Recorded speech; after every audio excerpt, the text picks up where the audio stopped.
Je connais des personnes toujours parmi ces leaders-là. Elle dit simplement parce que tu n'as pas liké ses publications sur Facebook, parce que tu n'as pas partagé ses publications, la personne va te bloquer. Est-ce que vous savez que c'est de l'orgueil? Bloquer quelqu'un parce que la personne ne t'a pas liké, parce qu'elle n'a pas partagé tes publications. Est-ce que tu sais que c'est le Saint-Esprit qui fait grandir ce que tu fais pour le Seigneur là? C'est le Saint-Esprit qui fait prospérer ton activité. Ce n'est pas parce que quelqu'un a partagé. Non, non, non, non. Est-ce que vous savez que le pasteur de la plus grande église en France, il ne fait pas de publicité. Il n'est même pas sur Internet. Il ne publie pas ses messages. Mais il a la plus grande église en France. Parce que c'est le Saint-Esprit qui fait croître l'œuvre de Dieu. Donc quand tu choisis de bloquer quelqu'un parce que simplement quelqu'un n'a pas liké ou partagé ta publication, tu démontres de l'orgueil en fait. C'est de l'immaturité. C'est une immaturité spirituelle. Et tu montres également que tu n'as pas compris la vision de Dieu. Parce que je le redis, c'est Dieu qui est au centre. Parce que quand tu fais ça, le message que tu envoies, c'est quoi? Si tu veux que je te garde sur ma page, il faut que tu m'encenses. Il faut que tu me glorifies. C'est moi qui suis au centre. Est-ce que tu sais que c'est l'esprit de Lucifer? Est-ce que tu sais que c'est démoniaque ça? C'est l'esprit du diable. C'est cet esprit qui a poussé Lucifer à dévier. Parce qu'il a voulu commencer à se faire exalter. À un moment donné, il a voulu prendre la place de Dieu. Il a voulu se faire adorer. Mes amis, faisons très attention. Faisons très attention.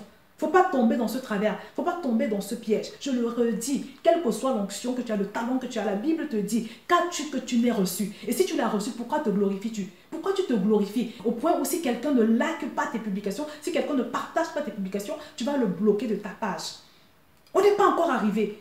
On n'est pas encore arrivé. Tu n'es rien. Quel que soit le niveau que tu as déjà atteint en tant que coach, en tant que prophète, grand guérisseur, grand chasseur de démons, personne n'est arrivé. Tu n'es rien. Je ne suis rien, nous ne sommes rien. Tout n'est que grâce.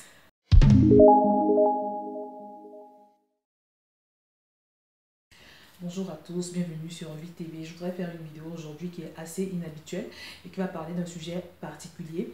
Et donc, dans l'intervention d'aujourd'hui, je voudrais m'adresser à toutes les personnes qui leadent les autres, qui dirigent les autres, peu importe le cadre dans lequel elles peuvent le faire. Peut-être que tu es coach, peut-être que tu es pasteur, prophète, tu as un don de guérison, tu chasses les démons. Peut-être que ton don, c'est plutôt de détecter les talents des autres et de faire ressortir ce que Dieu a mis à l'intérieur. Peut-être que tu as le don plutôt de motiver les gens, peu importe ce que tu fais. Mais je voudrais m'adresser à quelqu'un qui dirige les autres, quelqu'un qui a l'habitude d'accompagner les autres. Et je m'adresse aux chrétiens pour nous inviter à l'humilité, pour nous rappeler que nous ne sommes rien. Parce que j'ai constaté que avec le talent que Dieu nous a donné, ou bien le don, ou l'onction que Dieu nous a donné, l'onction de guérison, l'onction de libération, l'onction de transformation des vies, souvent, quand on se rend compte qu'il y a des résultats, c'est-à-dire qu'il y a vraiment des gens qui peuvent témoigner d'un avant et d'un après.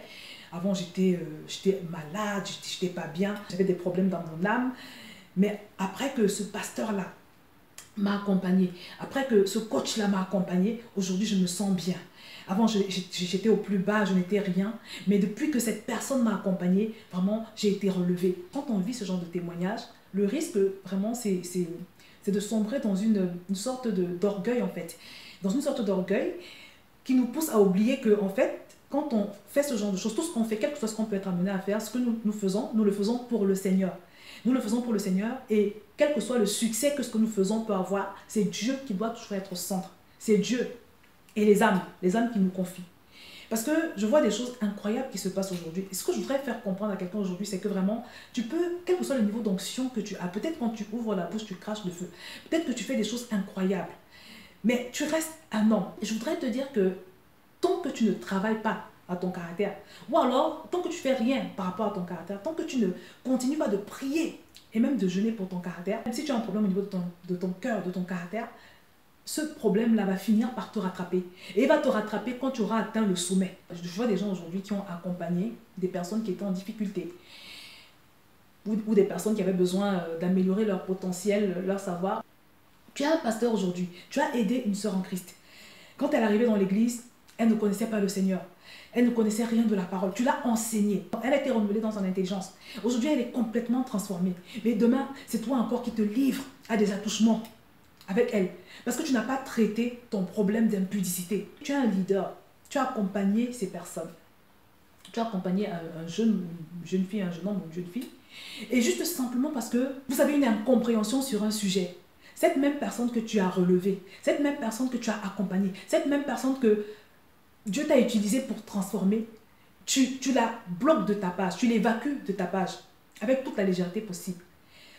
Ce jeune garçon t'avait pris comme modèle, mais tu détruis sa foi, tu le mets dans la confusion. C'est-à-dire c'est toi qui l'as aidé hier. Aujourd'hui, tu es celui qui pose une action qui peut le détruire. Le coach ou alors le leader qui accompagne un frère ou une sœur et qui le bloque ensuite de sa page pour une raison complètement légère, qui le fait à cause de son orgueil. Tu le fais à cause de ton orgueil. Tu le fais à cause de l'orgueil qui est encore en toi. Parce que tu n'as pas compris que dans cette histoire que tu fais là, ce n'est pas toi qui es au centre. Je connais des personnes toujours parmi ces leaders-là, c'est-à-dire simplement parce que tu n'as pas liké ces publications sur Facebook, parce que tu n'as pas partagé ces publications. La personne va te bloquer. Est-ce que vous savez que c'est de l'orgueil? Bloquer quelqu'un parce que la personne ne t'a pas liké, parce qu'elle n'a pas partagé tes publications. Est-ce que tu sais que c'est le Saint-Esprit qui fait grandir ce que tu fais pour le Seigneur là? C'est le Saint-Esprit qui fait prospérer ton activité. Ce n'est pas parce que quelqu'un a partagé. Non, non, non, non. Est-ce que vous savez que le pasteur de la plus grande église en France, il ne fait pas de publicité. Il n'est même pas sur Internet. Il ne publie pas ses messages. Mais il a la plus grande église en France. Parce que c'est le Saint-Esprit qui fait croître l'œuvre de Dieu. Donc quand tu choisis de bloquer quelqu'un parce que simplement quelqu'un n'a pas liké ou partagé ta publication, tu démontres de l'orgueil en fait. C'est de l'immaturité. C'est une immaturité spirituelle. Et tu montres également que tu n'as pas compris la vision de Dieu. Parce que je le redis, c'est Dieu qui est au centre. Parce que quand tu fais ça, le message que tu envoies, c'est quoi? Si tu veux que je te garde sur ma page, il faut que tu m'encenses. Il faut que tu me glorifies. C'est moi qui suis au centre. Est-ce que tu sais que c'est l'esprit de Lucifer? Est-ce que tu sais que c'est démoniaque ça? C'est l'esprit du diable. C'est cet esprit qui a poussé Lucifer à dévier. Parce qu'il a voulu commencer à se faire exalter.